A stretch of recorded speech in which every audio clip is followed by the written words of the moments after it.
ദൈവനാമം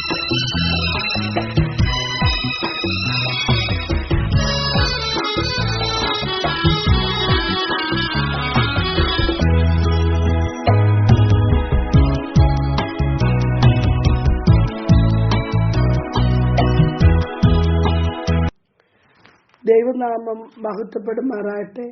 യേശു ക്രിസ്തുവിന്റെ നാമത്തിൽ എന്റെ പ്രിയപ്പെട്ട സഹോദരിമാർക്ക് ഷാലോം. സാത്താൻ നമുക്കെതിരെ പ്രയോഗിക്കുന്ന ആയുധങ്ങളാണ് ഇന്നത്തെ ചിന്താവിഷയം. പ്രിയ സഹോദരിമാരെ, നിർമ്മതരായിരിപ്പിൻ, ഉണർന്നിരിപ്പിൻ. നിങ്ങളുടെ പ്രതിയോഗിയായ പിശാച് അലറുന്ന സിംഹം എന്ന പോലെ ആരെ വിഴുങ്ങേണ്ടു എന്ന് തിരഞ്ഞ് ചുറ്റി നടക്കുന്നു.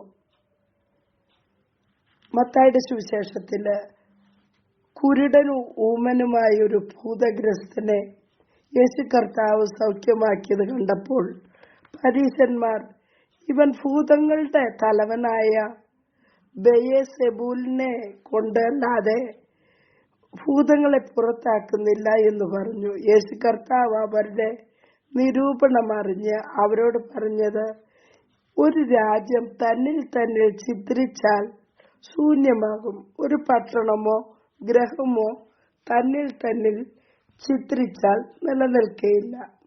സാത്താൻ സാത്താനെ പുറത്താക്കുന്നുവെങ്കിൽ അവൻ തന്നിൽ തന്നെ ചിത്രിച്ചു പോയല്ലോ, പിന്നെ അവന്റെ രാജ്യം എങ്ങനെ നിലനിൽക്കും? ഞാൻ ബെയസെബൂലിനെ കൊണ്ട് ഭൂതങ്ങളെ പുറത്താക്കുന്നു എങ്കിൽ നിങ്ങളുടെ മക്കൾ ആരെ കൊണ്ട് പുറത്താക്കുന്നു? അതുകൊണ്ട് അവർ നിങ്ങൾക്ക് ന്യായാധിപന്മാർ ആകും.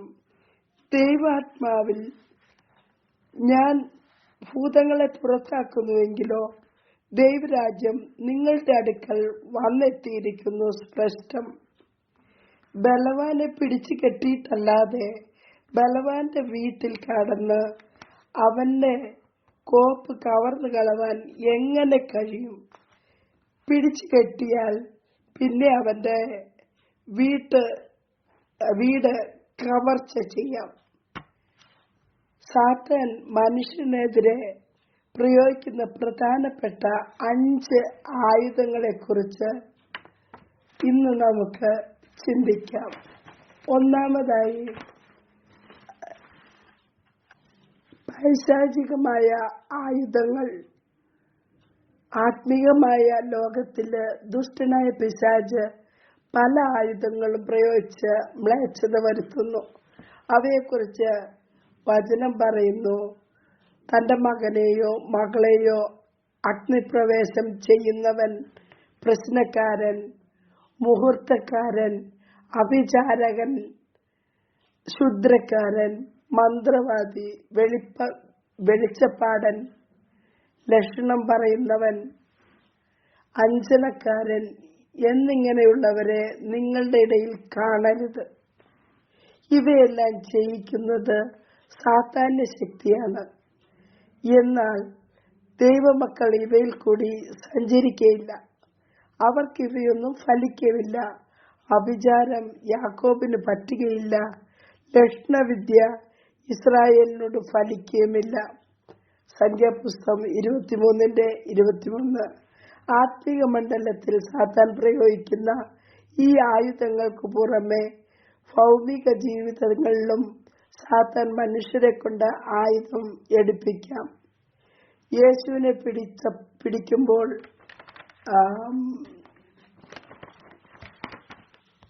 ഒരുവൻ കൈനീട്ടി വാളൂരി മഹാപുരോഹിതന്റെ ദാസനെ വെട്ടി അവന്റെ കാതറുത്തു.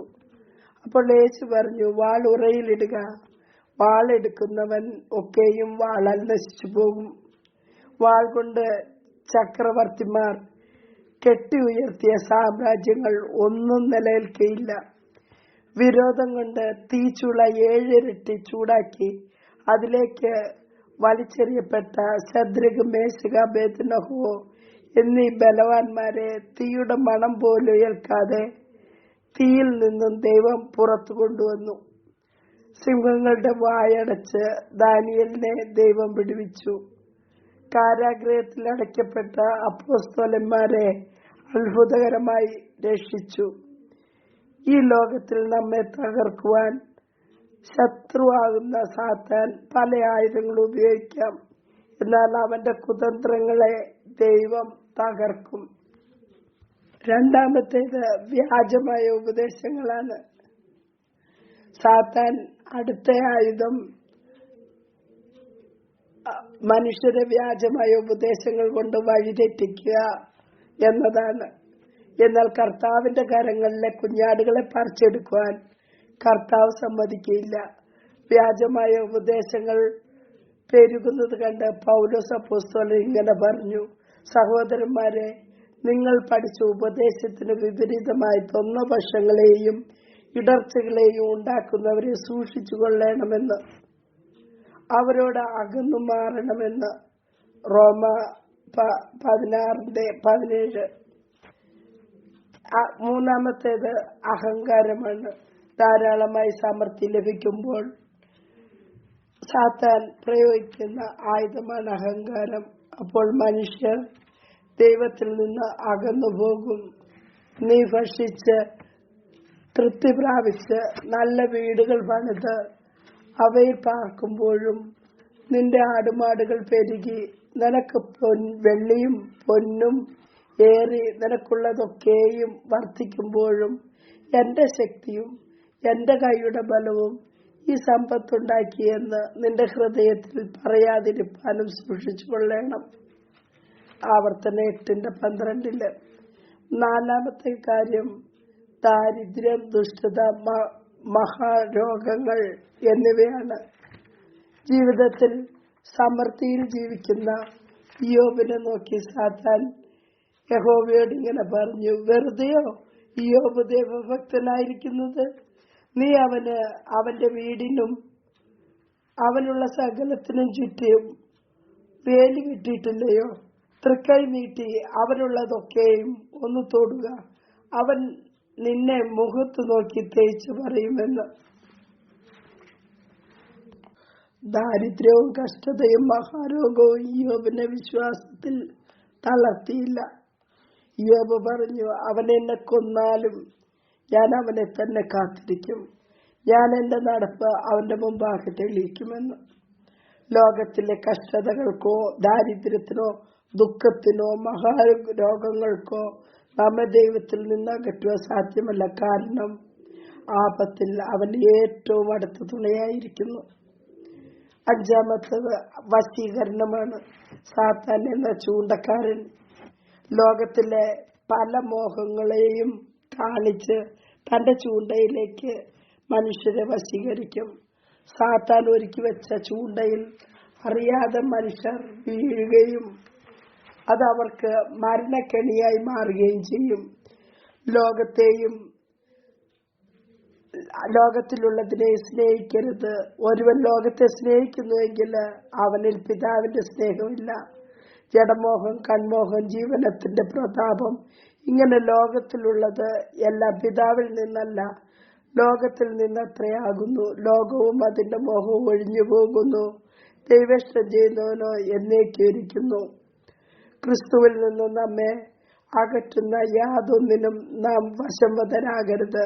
വിശ്വാസത്താലും പ്രാർത്ഥനയാലും ദൈവാശ്രയത്താലും സാത്താന്റെ ആയുധങ്ങളെ തകർക്കാം.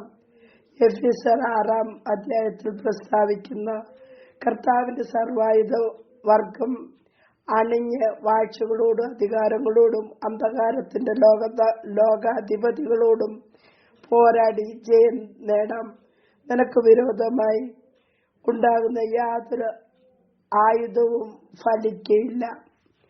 നമുക്കും പോരാടി ജയിക്കാൻ ദൈവം കൃപ നൽകട്ടെ. ദൈവനാമം മഹത്വപ്പെടുമാറാകട്ടെ.